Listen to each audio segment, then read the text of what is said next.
Help me to reach 2,000 subscribers.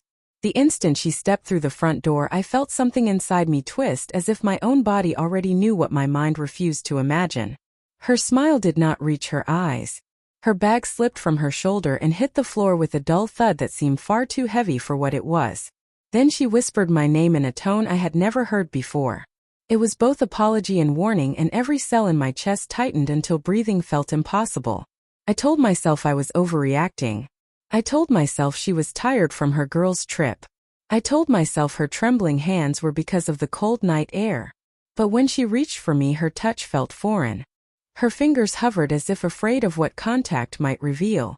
She had been mine for years, yet in that moment she was a stranger standing in my living room wearing my favorite scent and someone else's silence. She kept pacing and stopping, then pacing again.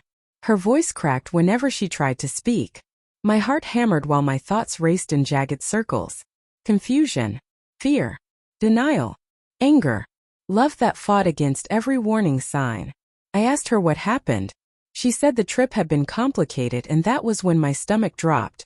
Complicated was not a word she ever used. Complicated meant something she wished she could hide. I felt the room tilt as she finally forced herself to meet my eyes. Her lips parted. Her breath shook. She said she needed to tell me something important and she needed me to sit down. I refused. I wanted the truth to hit me standing. She took one slow breath and said she was pregnant. For a moment the world went silent. A flash of impossible hope flickered through me but vanished just as quickly when she whispered that it was not mine. The sentence shattered against my chest like glass. I stumbled backward as if the air itself had struck me. I remember asking her how. I remember her crying. I remember her insisting she had been confused and lonely and overwhelmed. She said it happened only once. She said she never meant to hurt me. She said she loved me. Every word twisted deeper. Love was not supposed to feel like knives. The room felt smaller with every second. My pulse roared in my ears. I wanted to scream. I wanted to disappear.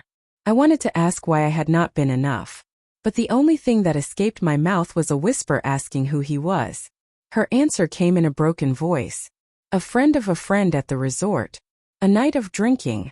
A moment she claimed she barely remembered. She said she had been planning to tell me the moment she returned. I did not believe her, but some part of me still wanted to.